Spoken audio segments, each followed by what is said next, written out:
So you're probably in the market for a new controller, but with all the different options out there and all the different price points, you're really not too sure which one to buy. Well, in this video, we're going to show you guys why the Vader 4 Pro is the best controller of 2025, and it's not even close. This controller comes with all the bells and whistles, all the features that an advanced controller should come with. Now, I've used so many controllers in the past, whether it's PS4 controllers, the PS5 DualSense Edge, SCUF controllers, Xbox Elite Series, you name it, I've used it. I've always liked those other controllers, but I never really loved them. I always felt like there was that one thing that they were missing, and I could not find that one controller that just had everything. But this Vader 4 Pro controller made by FlyDigi checks all the boxes, and I'm going to explain to you guys right now all the features with this controller, the pros and cons, and the price. And I can guarantee you no other controller even comes close. Just as a disclaimer, I want to say that I am not sponsored by these guys whatsoever. I just really like this product. Starting off with the front of the controller, you have the analog sticks that are anti-stick drift or Hall effect joysticks. This means you will never have to worry about stick drift ever again, and usually that's the #1 killer with controllers. If I bring the controller closer to you guys, as you can see, they have mouse click buttons as well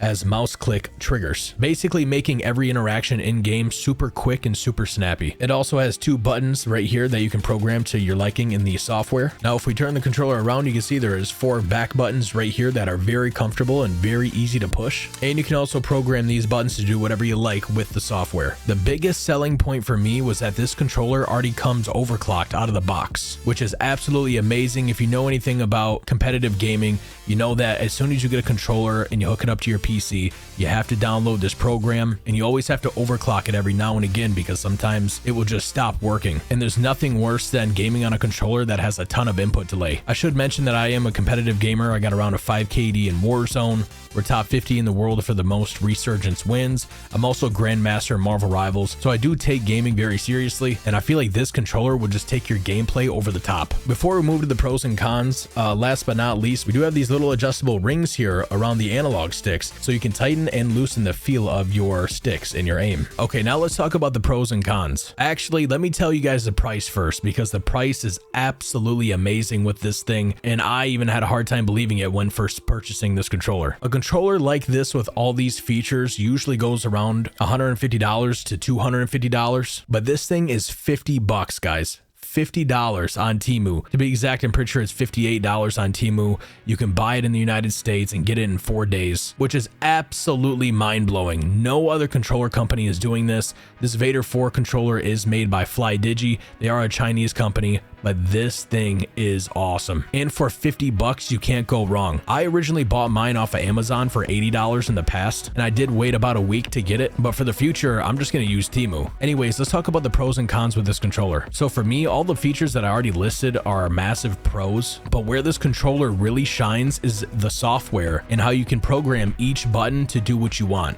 It's basically a keyboard and a controller in one. Let me show you. Let me actually show you guys how to download the software first, because it was a little bit confusing, and I guess that would be one of my only cons with this controller, but it still is very simple to do. So we're just gonna load up Google Chrome here, and then we're just gonna type in FlyDigi Space Station. And then we're gonna click on the first one here, and then you wanna click on this first one up here at the top. Since this is a Chinese-made controller, you will see some Chinese words here at the top, but then right here to the right, this is the one that you're gonna wanna download for the Vader 4 Pro. And right underneath this blue box, you can even see that it supports the Vader 4 and the 3 and the Apex 4 and the 3 series. And then once you download this and set it up, it'll obviously ask you what language that you speak. So for me, I selected English, and then after that, it was really easy to set up. So once you first download the software and open it, it will bring you to this screen, and then you basically just want to select the controller that you purchased. For me, it's the Vader 4 Pro, so I'm going to select this one right here, and then it basically says just connect it to your PC, and then click the home button at the bottom of the controller. So we're going to do that right now. I'm going to plug in the controller. There we go. The controller's plugged in. Now I'm going to hit the home button. There we go, my PC recognized it, and now this is where all the magic happens. So you can really fine-tune your controller in here. I didn't mess with this too much with the vibration intensity and the trigger vibrations, but for me, where the secret sauce did lie is right here in this buttons tab at the top. Now this is really cool. So basically you can customize your buttons to your liking. So for me, being a Warzone competitive gamer, I like to have 2 of my back buttons set to slide and then jump, and then the other 2 I like to have it as reload and then plate up. But there is a nice little twist here. So if you guys have ever played Warzone, there is multiple situations where you want to reload your weapon without picking up loot that's around you. The problem is your reload button and your loot interact button is the same button. So sometimes you're picking up loot when you want to reload, or other times you're reloading when you want to pick up loot, and it's so frustrating. But this solves this problem. So as you can see right here, M3 is one of the middle back buttons, and I have it set to the R key on my keyboard. Remember earlier how I said this controller is like a controller and a keyboard in one? Well, this is how. So if you load up Call of Duty, you can go into your settings, and then you can go over to your keyboard settings and look at the specific keybinds where each key is labeled, and it shows you what it does. So the R key on the keyboard is set to one of my back buttons here. That way I can always reload when I want to, and I will never have the issue of picking up loot ever again. I can still pick up loot with my X button. This is an Xbox style controller, so X is to loot up. If you're on PlayStation, it would be your square button, but this solves that problem. So if I want to pick up loot, I can hit my X button. If I want to reload while I'm inside a pile of loot, then I can just click my back paddle to always reload no matter what. And then the same goes with my plating. So the G key on the keyboard is to plate up. So now instead of using my controller and using my Y or my triangle button to either plate up or swap weapons, sometimes it can confuse the two. Now I can always just hit my back button to plate up instantly. And there's also a second delay where you have to hold your triangle or your Y button to actually plate up in Warzone. But with this method here, I just click my back button once and it applies all plates. It's actually so convenient, and I wish more controller companies did this. So not only is the controller amazing, but the software is even better, and it just works. And that brings me to my next point. With all the other controllers I've used, a lot of them have had really janky software. Either it doesn't work properly,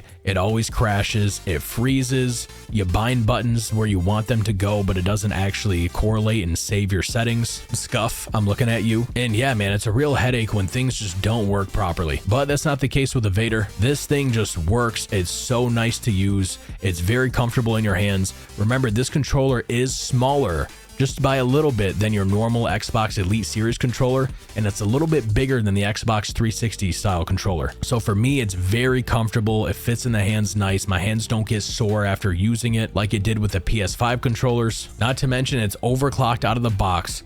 It comes with all the amazing features that a $200 controller comes with, but it is $50. I'm sorry, man. If you are looking for a controller and you don't give this controller a try, then I think there's something wrong with you. But I still love your toes. Oh, another thing I forgot about is durability. Usually when you spend $200 on a Scuff, on an AIM controller, Battle Beaver, you drop the thing once and it breaks. They're really, really cheaply made. I've dropped this controller probably about 10 times already, and I've had no issues. Well, the only thing I could think of is the port where the wire goes into can get a little loose, but I just buy a new Type-C wire, I put it in, and then it's nice and tight how it should be. Another great thing about this controller is that it is super lightweight and it is not heavy at all. And I think it's by far the lightest controller I've ever used, which with all the features that they packed into this thing, I really don't know how they did it. And honestly, there's only one con to this controller that I can think of. Well, I guess two if you count that the software was a little weird to find, but still pretty easy. But my main complaint with this controller is that it does have a plastic shell around it,